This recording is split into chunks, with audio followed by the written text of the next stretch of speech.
Hello, thanks for joining Huckleberry's Outdoor Adventures, aka HOA. Thanks for joining us today.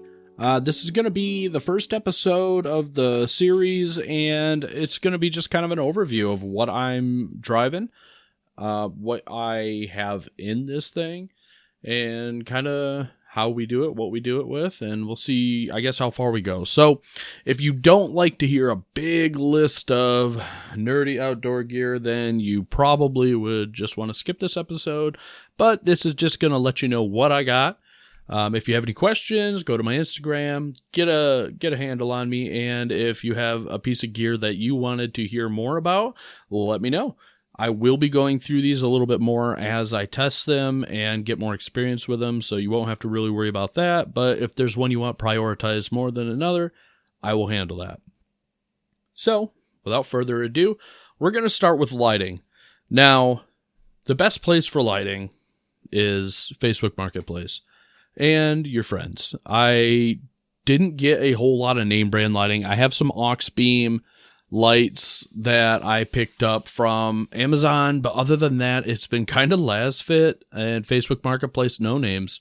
So I have a good amount of lighting. I have side lights on my Prinsu rack that I can rotate for area lighting. I have ditch lights, those are aux beams, fog lights, which are aux beams, and then chase lights were like las fit Amazon.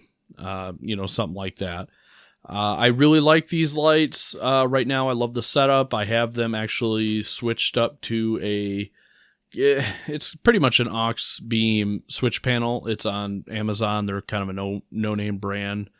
And I really enjoy that, being able to just push a button. It's all wired in. It's really simple to wire. And I use that quite often when I'm on the trail. You'd be very surprised how much lighting really affects your trailing when you're, driving around at night, especially when you're doing the overland thing and your camp arrivals are usually pretty late. You need to be able to see the area to set up, or even when you're cooking and you need to set up. So that's kind of what I got for lighting. I did end up just getting some, they're called Freedom Outfitters. They actually just closed down a day before I ordered them. I ordered a discount pair of headlights from them. So I am running Freedom Outfitters Dynamics with bi-LEDs, and so far I really like them. I am starting to see that there is a difference between the right and the left as far as brightness. I'm not sure if that was a wiring issue on my part. I will check that out. But so far, other than that, they still light up the road very well. They have a really weird cutoff that I'm still getting used to, that when you turn the brights on, it fills that gap. But it's, it's a short cutoff. I assume it's just so you're not blinding the other oncomer, which, I mean, you still are kind of, but I'd rather see.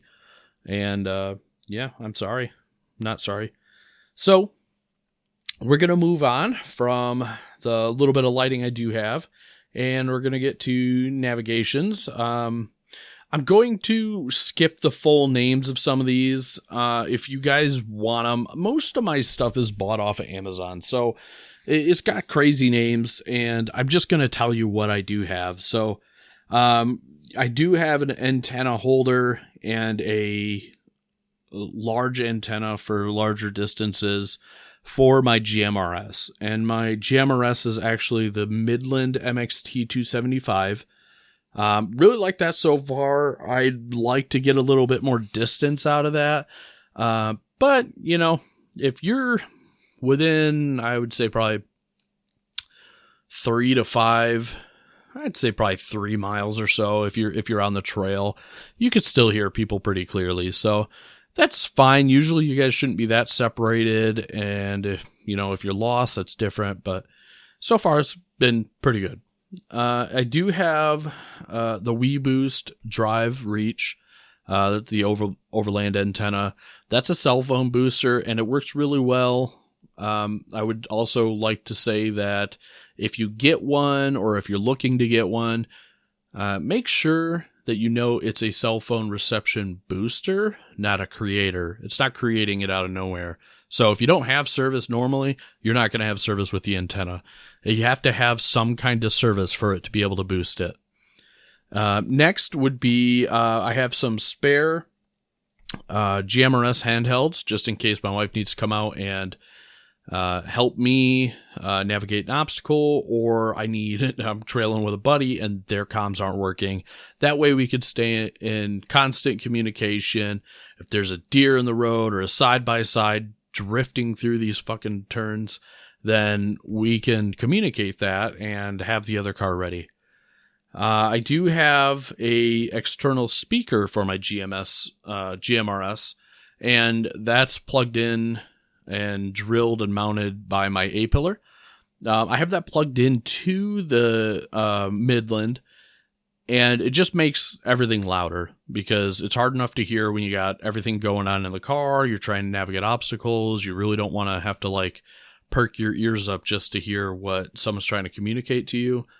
So that works really, really well. I haven't had any issues with that.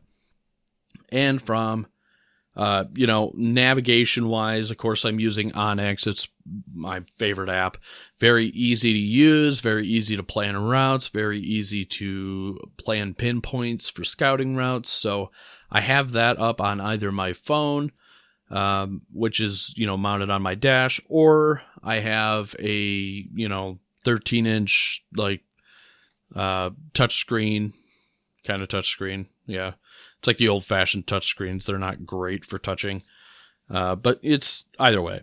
It works to have that as a display for Onyx while I'm driving. So I'll either have maps pulled out while I'm driving on city roads or documented roads for Google. And then I'll have Onyx on the other. If I'm on trail, I have an Onyx, and then I'll have one of the other map apps on the dash or whatever, you know what I'm talking about. So, okay, moving on from navigation and comms, we're going to go up to air up and air down. I have the Thor's Lightning portable 12-volt dual air compressor. So far, so good. I've had really bad luck with air compressors. When I first started, I got one of the Amazon brands. A lot of people say that they've had good luck with them. I've literally had, I think it was All Top. I've had 3 people buy All Top, me included, and their All Tops failed within the first 3 months. So we moved away from that, and I went to get a compressor from Harbor Freight. Had a couple of buddies tell me the Harbor Freight ones were good. I went through 3 of those in 3 weeks. So we went away from that, getting really tired of my air compressors breaking down at the worst moments. So I finally just coughed up the money. There's some things that you want to just cough up the money for, and I think a compressor for air up and air down is pretty important. So we went with the Thor's Lightning. I was going to go with the Morphlite, but to be honest, I had a trip coming up and I needed something now. So Thor's Lightning was the only thing that could do 1-day shipping, and that's what I went with. And so far, I'm decently happy with it. It does its job. It gets a little hot, but they all do. And it came with a pretty nice hose. It came with a pretty nice air gauge. I mean, they're always off. It's a digital air gauge. They're always off like 1 or 2 PSI, but in the grand scheme, if you know that, you can account for that, and it doesn't really matter. I really like them. Nothing really bad to say about it. Other than that, I have a Boulder Tools tire deflators, cheap Amazon tire deflators. Not bad. You're adjustable, so you can change your PSI. I don't like that they don't have the PSI on the actual deflators, so you can't really see what you're setting it to. You kind of have to set it, check. And to be honest, I was getting kind of lazy of having to screw these on all the time, so I picked up, they're called Skog, I think. They're Chuckmates, they're speed clips, so you could just literally clip them right on. So your tire deflator screws onto the Chuckmates, and then you just plug them right into the, on the chuck. And it's super easy. I will be upgrading to a different type of deflator that has the actual PSI on it, so that I can read that, change it, and then just set them and forget them. And then eventually I'll probably move to Apex deflators, but that's off a little while for now. I don't need them right now, so that's the back burner. Overall, air up, air down right now. Air up is pretty easy. Just changed tires, so takes a little longer than it did before I was on stock tires, but still very easy. I have no problems. I use the Thor's Lightning to air up other people's tires too that are running bigger tires, and it does great. So we're going to move down to external upgrades on my list. So for the external upgrades, I do have some limb risers I bought off of Amazon. I do like them. They are actually functional. That's not a word. Functional? Okay, we're going to move past. I have them. They work. My only advice is to make sure that you try to mount them to the highest point on your roof that you can, because, limb risers work up until you get to, let's say, your roof rack, and then they start dragging on your roof. So you want that cable to go from your hood all the way up to the highest point on your roof rack, so those limbs drag up onto your roof rack, not into it, if you know what I'm saying, and then get pinched and pulled and just kind of waiting for something to break. I have a all-top spare tire trash bag on the back of my truck. I use that to carry the pooper, the portable pooper, and I also use that to carry just odds and ends and stuff like that. Kitty litter, stuff like that. Really like it. I've put that thing through absolute crap and it still holds up. I've never taken it off since I put it on. And so this is probably my second year with it. And it's gone through winter salt. When I go through the car wash, I literally just hose it down and then drive away. It stays pretty well waterproof for what it is.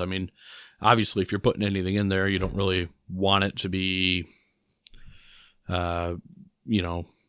something that has to stay dry. But, I have no issues. Actually, from All Top, that was one of my better buys from them. Moving on, I have an All Top vehicle awning shower room. This one is a hit and a miss for me. Hit because overall, the material works. It mounts nicely enough onto the Princey rack. My only downside is the hinges. Not the hinges themselves, but the little brackets that keep it folded out. Those bent pretty easily. It still works. They still bend into place, but it's one of those things that the more you bend the metal to try to fix it, the worse it's going to get. So it's kind of staying for now. That is going to be a changing/shower room. I actually ordered up a pop-up bathroom. And my reasoning for this is that if you overland by yourself, it's really nice and convenient to have this awning shower room to use also as a bathroom. When you overland with a group of people, I do this quite often with Mitten State Tours, my local, they're a Facebook group that we go around Michigan and we do a lot of camping and overlanding kind of off-road stuff. If you're in a group like that, you guys are usually pretty close when you guys are at camp. Nobody complains, but it's also like a privacy thing. You don't want your pooper to be near everyone. You don't want everyone hearing you do your business while you're, 5 feet away from everyone. So I'm going to bring this pop up so that it's a little separate from people. It's not as intrusive on everybody's camp experience, and it gives you a little bit of peace and quiet. You're not right there trying to be as quiet as you can, because I want to poop in peace when I'm out camping. So that is something that has changed pretty recently. So within the week, I just bought the pop-up. It's actually not here yet, and it's going to be here today. So I'll do a review on that when that comes in. What else? I have, I guess for body armor or any kind of armor in general, it's called body armor. It's a rear bumper from them. Works pretty good. Kind of big, kind of clunky, but it does its job. It's a great rear step to get on the back of the roof the back of the roof rack to get any supplies I might need. So I really like it. The approach angle and stuff isn't really a big deal to me. Departure angle. So overall, good. I have an off-brand. It would be comparable to like the U.S. General hidden winch mount that I bought from some guy from Chicago for $100. One of those Facebook Marketplace gold finds. You only find those once in a very long time. That was one of them. Really enjoy that. The winch mount went on pretty quick. I didn't have a set of directions, so I just kind of finagled and seen what worked. So far, so good. Really happy with it. It hides away well. And yeah, that's about it. Also, I should go back on the roof, but on the roof, I have a 300-piece tool set. It kind of comes into like a little Pelican case. I have that mounted to the Prinsu rack, and small tip for anybody. We'll go more into this later, but mounting is super easy on the Prinsu rack. You can use carriage bolts, 1/4-inch carriage bolts, and washers and lock nuts, and you just have to drill a hole in whatever you're mounting, and very easy to mount up. So I have that 300-piece tool set. If I ever need to get into it, I just open it up. There's no strap I have to take off. Super nice. Love it. I did have a 10x10 awning I kept on top of the roof, but I got rid of that. I plan to do a bat wing. Don't know when it's going to happen, but it's in the works. I do not have a 10x10 awning anymore. That used to be a part of my kit all last year for the rain and stuff.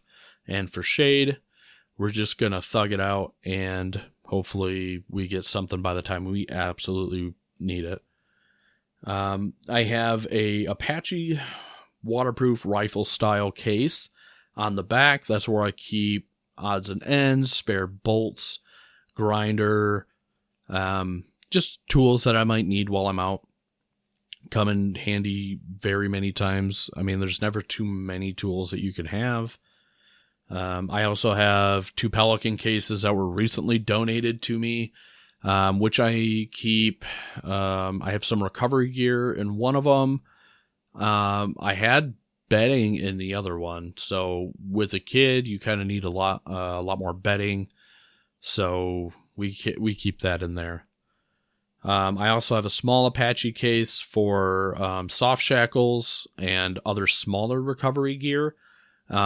And of course, my reasoning to do this is just to make sure I get everything easily accessible, not buried in the truck, and to take things from the inside of the cab and bring them to the outside, because storage is very limited on an FJ. And then when you have a kid that needs a car seat, that becomes even more limited.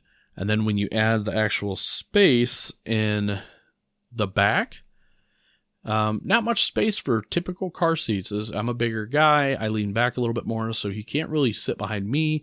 Same even goes for mom, so he's in the middle. So I can't take the seats out or anything right now. So space is limited. Let's see. And then I guess we'll move on down to whatever recovery stuff I have. I have some cheap X-Bull traction boards. They work. I haven't broken them by driving on them yet, so that's a plus. I also haven't been able to get out of any of my recovery situations with them, but that's user error, I believe. Most of it was stuff I needed to winch out of, and didn't have one at the time. So traction boards, they work. They work great for recovery. They work good as jack stands if you can get on the flat end. We also have Mioli kinetic recovery rope. I have a 7/8 by 30. And then, of course, like I said earlier, I have a winch with synthetic cable. I want to say it's an X-Bull. Oh, I can't remember. It's one of the Harbor Freight, like the Badlands, or it's the X-Bull. So I will, I'm sure, update that later when I give a review. Moving on, I have Anchor 521 portable power station. This one's pretty small as far as power stations go. It's like enough to do your phones, to do something plugged in for a little bit. Honestly, so far it's done me really well. I don't really know. It has and it hasn't. You know, there are times that I wish I had more power, but that's only because I'm getting up into the more expensive upgrades. Like I have a fridge. I wish I could run the fridge off of that for a more extended period of time. Or I want to be able to run stuff that requires, you know, more battery. So it works for what I have it for basically charging phones at night, for running small corded devices. And yeah, I mean, AKA good to go for now. I do have a small battery meter installed on my truck. I have the, analog one that's on my dash, but I want to know exactly what's being pulled, when it's being pulled. I have a lot of stuff hooked into cigarette lighters and stuff because I haven't hardwired them yet. And I just want to make sure that even with the truck off, I could keep that on and make sure my voltage isn't so low, or press the button on the switch panel to turn that on to see where my voltage is at. Maybe I need to start the truck for a little bit, get things moving a little bit. So I do like that. I did just recently upgrade to an Optima red top. My other battery died and I had that for 10 months. So a cheap Walmart battery. So I said, screw it. I'm tired of, getting a new battery every 10 months. So I moved up to a red top. One thing they don't tell you is red tops are smaller than typical batteries. So I could have moved up into a bigger battery. I went with the one that I thought would fit, and it was actually much smaller. So I actually have to get like a riser to put underneath the battery. It's hooked up now. It works. Just one of those things on my list that I haven't really gotten to. Moving on to cooking. I have a Coleman Cascade 222. It's a 2-burner stove. I think it's the 222 is for like the BTU that it's putting out. It's like, I want to say 22,000. That seems like a lot. Maybe it's 12,000. If you're curious, like I said, reviews will come out. But I like it. It cooks better than my stove at home. It was a great investment. I have membership with REI. Had a bunch of discount points on there, so I spent them. I spoiled myself a little bit. Also, for cooking, I actually started out with a Jetboil Minimo. That's great for boiling water. Not great for cooking finer meals. A very pointed area that it cooks. So I actually have upgraded to the Coleman from the Jetboil Minimo. Jetboil has a place. Thing is great. I love it. It's for making coffee, for boiling waters, for warming up bottles. If back when I needed to warm up bottles, it has a function. It's still in my kit, and I still love it. It starts up every time. I've had no issues. That is a win. Moving on, I have a EcoFlow Glacier, and this is a car refrigerator. It comes with a battery inside of it that is removable and chargeable, and it has an ice maker. So this fridge, it's not a love and hate. It's a love and I wish this was different. So fridge overall, great. It works, turns on when you turn it on. It's got a Bluetooth connection so that you can do it on your phone, turn it on, turn it off, set the set the freezer setting, make ice. It also has an ice maker. So the ice maker is basically useless when you're trying to preserve battery at camp and you don't have a large power station to fuel said refrigerator. The battery works. I can go about a full day on the battery, which is nice because usually every day I'm going to a different place. So the drive to said place will recharge that battery. But the 3 days, if I was to stay in a place for 3 days, I'd have to find a way to charge that battery to make sure the fridge stays running. So that is the downside to that small battery and the small power station. If I upgraded the power station, that'd be different. Or if I got solar, that might help slow it down. Overall, good fridge. Keeps things very cold. It's got like a vacuum seal almost to it. You can hear it suck the air out. It's got a removable divider that actually taps it, like clips into the lid. I don't use it. I don't need the divider. Has a little fruit basket thing that you can take in and out. And again, ice maker. It uses about 12% battery when it makes a thing of ice. So I don't use that. I would honestly, and this is where the I wish it could be better part comes in. I would rather have the extra liters that the ice maker provides. That would be chef's kiss. Also, EcoFlow just recently pulled them off their sites because these batteries have been faulty. Full disclosure, I have had my battery be faulty. I've had this now for a little over a year, and I used it all last summer, almost every weekend. Even sometimes I just left it running overnight, and between the driving to work and stuff, I kept it charged enough to stay running, just because I had camp food stayed in there. And look, it worked great. When I took the fridge and battery inside for the winter, charged the battery up to 100%, kind of forgot about it. Well, it doesn't take long for that battery to lose charge, and you're supposed to maintain it at a certain amount. They don't really tell you that, and I don't really read the instructions, and apparently a lot of other people weren't either, and these batteries were dying very quickly. And when you go to charge them back after they get to that last bar, after sitting for a while, they go into like a safety mode, and boom, you're just out of a battery. They say it's a safety mode, but it's basically the cells die. I contacted them about mine being dead, and they sent me out a new one pretty quick. So, yes, I've had some bad luck with this EcoFlow, but also they stood behind their product and sent me a new battery, and so far so good. Have had no issues since. So that's my small, review on the EcoFlow.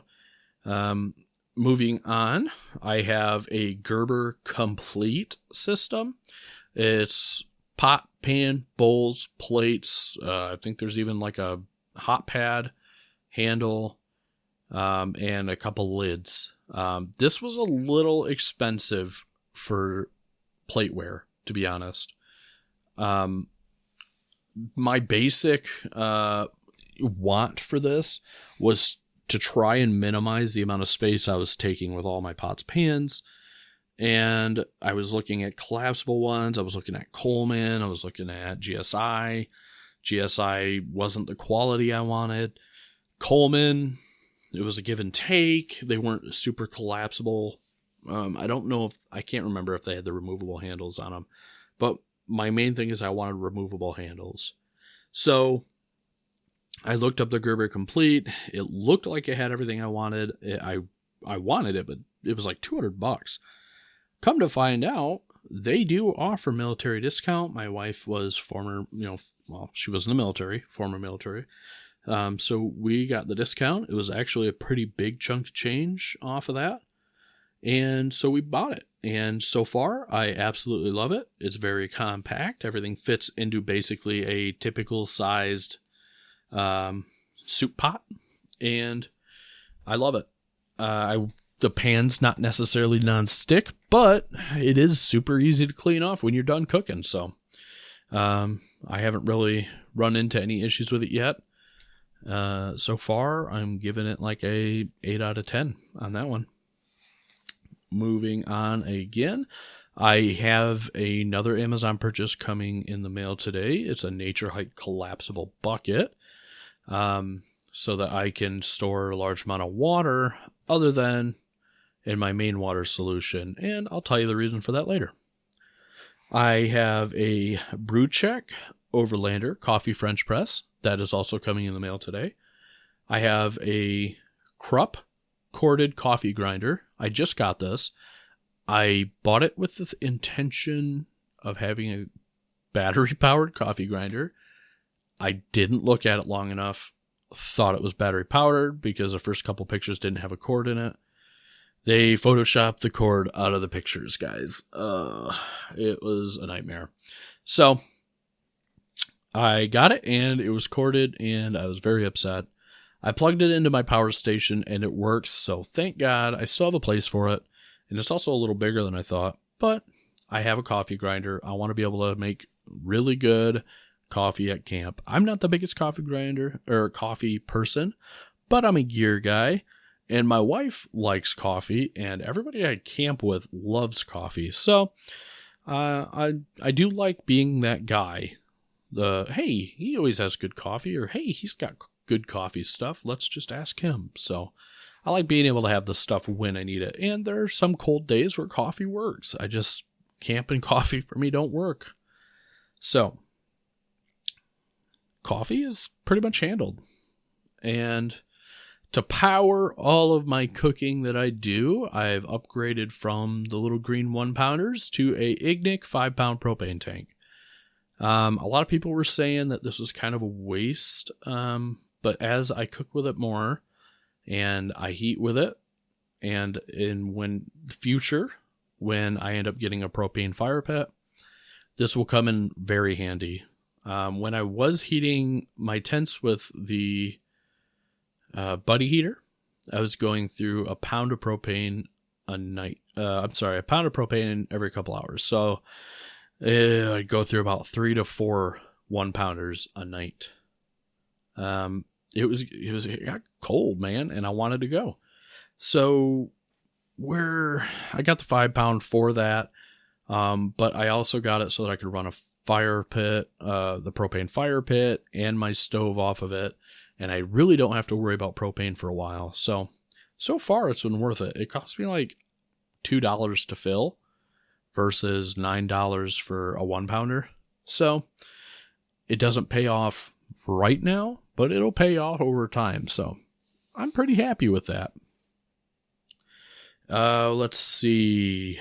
I have the Dometic water jug and faucet. It's actually an off-brand Dometic water jug that we got off of Amazon, a little bit cheaper, and we saved that money there. Excuse my chair. I'm moving around. But I did end up getting 10 feet of food grade silicone hose because I just couldn't get the reach that I wanted with the faucet and the hose that came with it. It's only like 2 feet. So wasn't great for me, but the 10 feet of hose, I still have all 10 feet of it. I haven't cut it down yet. It works really good. I could throw it on the far side of my fold down camp table, and it works. It moves water. It's not the fastest water mover, I'll give you. But it's efficient, battery powered, and just 2 touches and you got it. So far, there are days where I'm a little impatient. It's like, man, this kind of takes a little while, but it's really nice to have on-demand water that you don't have to pull a jug out for every freaking time you need to use it. So it's still a plus. I'm giving it like a 8 out of 10, and I love it so far. It's been very efficient, great for washing hands. Yep. And let's move on. Oh, I don't even see. This is one of those weird Amazon names. It's like a Blicka. It's a U-shaped portable toilet. I wanted something that was comfortable. But when I poop, I want to be comfortable. So this one's pretty comfortable for me. It's the best one I've found so far. I'm not going to stay on this review so long. It folds up. The only thing that I don't like about it is the space it takes, but it sits in my my little cargo bag on the spare wheel, so it's not in the truck, so it's good. It works. It's strong. It's comfortable. That's it. I also have some spare aluminum tent stakes. These are for sand. They're the wide ones. You don't realize it, but when you're in beach sand camping, your tent stakes don't work very well. And Last year we were in the UP of Michigan, Upper Peninsula, and we were camping near a beach area. There was some deep sand that we were camping on, and the winds got really bad, 65 to 85 mile an hour, I think it was. And yeah, our tent about died. All of our guidelines pulled up. Now, our tent didn't survive whether we had these stakes in or not. It did stake the tent down. The guidelines helped, but I still had to hold a ratchet strap. Different time, different story. For sleeping, last camp trip, I took real pillows out. I'll be doing that ever since. Quality of sleep, so much better. But sleeping pads is what we're currently using, and we are using Big Agnes Rapide SL. They're an insulated sleeping pad. They pack down pretty small. They're actually pretty comfortable. I'm a big guy and a side sleeper, and if I let a little bit of air out of this, that it actually becomes quite comfortable to sleep on. So I really like them so far. Yeah, no complaints. I do have the Big Agnes Echo Park sleeping bags. I don't like sleeping bags because they're annoying to zip up. And I don't know if it's every sleeping bag. These were a little bit more in price. I think they were around $200. And they're easier than some of the other cheaper sleeping bags. But sometimes if I have to get up and pee, I don't want to fight the zipper. Really don't. That's my only complaint. And that's probably like a sleeping bag thing. What can we move to that works better than zippers, guys? Because I'm over the zipper thing. Other than that, it works pretty good. You have to have a sleeping pad under this because the Echo Parks are basically a one-sided sleeping bag. They cover the whole top, and then the bottom is more of like a cloth webbing that wraps around your sleeping pad, and then your sleeping pad provides the insulation for most of your back. I haven't had any issues with it so far. It doesn't make my back cold, so I don't have any complaints as far as the cold leaching out of you at night. I think the coldest we've slept in is 29 degrees though, so anything colder than that, and it's diesel heater time. I don't have one yet, but it will be if I'm sleeping in that crap. Moving on, I have Thermarest compressible pillow. That is my pillow. It worked pretty well. I do use it now with my regular pillow. It gives me that extra little bit of lift. I kind of like sleeping, not in an upright position, but I like my head and shoulders to be kind of levitated a little bit. So between the two, works great. And then my wife has, one of those inflatable camp pillows, and she doesn't even use it now that we are bringing our pillows. So yeah, home pillows, the best way to go. For what we are camping in, we do plan to go to a rooftop tent at some point, but right now we have 2 tents. We have a small 2-person for me, my wife, and my son for when we are setting up and taking down daily. That means when we get to camp, we're staying there for the night, and then we're moving and traveling to our next destination, setting up and doing the same thing. Okay? So 2-person's great for that because I could set it up myself. Very easy and quick setup, and it takes up very small amount of space. It's only 2.5 pounds. Great for that. When we are staying for multiple days, I bring a 6-person tent. It's more comfortable. There's more space. Kid can kind of run around and play. And yeah, it's just more comfortable. And when you're doing 3-day trips, it's not as big as a hassle to pack up every night and have it be a 20-minute pack, every night, but every 3 days. So that's what I got running for that. I just picked up a portable shower head by Flextail for the shower stuff. Love it so far. The amount of water that it puts out and makes you feel like you have, it doesn't pull as much as I thought it would. But the shower head makes you feel like there's a lot going on there. It feels like a home shower. I'm really excited for this. My kid gets really dirty. I want to be able to shower him off. And the shower tent, when we're staying for 3 days and we get stinky, when he has a dirty diaper issue, he needs to be washed off, and we don't want to throw him into a muck lake or a very, very cold river. This is going to be great for that. And that's kind of where that collapsible bucket's going to come in that I have ordered. So, lots here. Sorry, I'm talking a lot, but I'm just trying to get through all the gear. You can skip through it as you want, and when we're done, we're done. All right? So, Kelty Cargo Box. We've been looking for a way to get away from big, clumpy bags. We were thinking compression sacks. They're round. They still kind of take up space. They're not very efficient for storage in the vehicle. So I just got it yesterday, picked up the Kelty Cargo Box. And what that is it's a large box that holds 3 separated soft boxes in it. And what our plan is, because there's 3 of us, is to be able to have everybody's clothes for 3 days or the weekend to be able to fit in each one of these small tote bags. And then when we get to camp, we just throw that whole thing either in the tent or we leave it and just pick out the one we need when we need it. It looks very efficient. It's going to be pretty efficient as long as we can fit everything in it. Haven't done it yet. I will let you know. All right. Moving into suspension for anybody. I just want to cover this real quick. I have Bilstein 6120s in the front, 5160s in the back. They have the external reservoir on them. And then I have Old Man Emu constant load springs, and those are 200 pounders. I think I might need to go up a little bit now that all the gear's there. But for now it works. I am getting a little bit of sag in the back. And then just extra stuff that I have around in the vehicle that are kind of notable.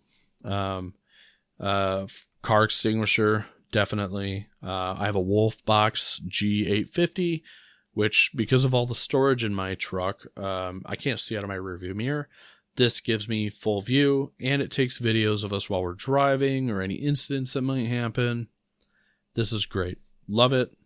I will never go back to not having a Wolf Box. I have a Mototips tactical seat back organizer. I keep extra quick stuff that I need to grab out of there, which would be small tools, my air down, air up stuff. Stuff like that. First aid kit. And then I have 285 7017s for my tires. Falcon Wild Peak ATs. I love them so far. They give a nice look to it. And they handle very good in pretty much all conditions. So, man, that is a long list. And I'm sure I forgot some things. I did skip over some things because they're not really worth mentioning. But I wanted to get all of my kit out there. I want you to know what I have. And if any one of these pique your interest and you want me to go more in depth about them, just let me know. I'd be more than happy. As you can hear, I've been yapping for looks like 43 minutes so far. So I'd be more than happy to go through these reviews with you guys. But this is just a very, very quick, very, very dirty gear list to let you know what I have, to talk just a little bit about the item, and then we'll go into it further. We'll do little 15-minute gear reviews, and I'll post them. How about that? All right. Well, I thank you guys for listening. As I remember things, I'll probably just add these into a 15-minute gear review later. And man, what a long episode. My jaw is hurting. I talk so much. So, appreciate you guys for listening, and we'll see you on the next one. Or if you listen to Botch's Off-Road Podcast, you can hear me on there with the original crew. Like I said, this is just a side project for me, so I will also be on there. This is just more in-depth into my life and my stuff going on there. So, thanks, guys. Talk to you later.